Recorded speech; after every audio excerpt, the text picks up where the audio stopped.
Welcome back, guys, to another technical help question. I'll be going through the question, the answers, and hoping to help find that answer.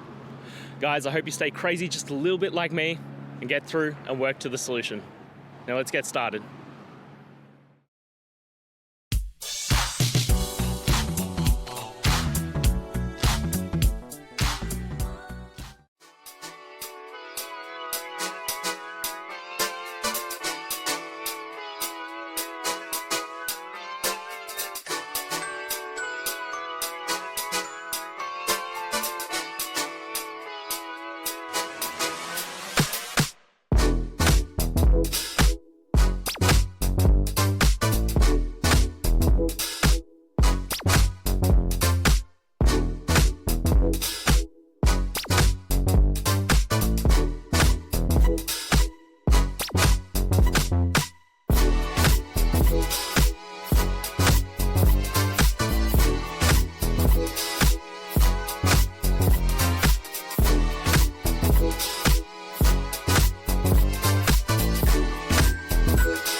And that's it. I hope you've found the solution that you're looking for.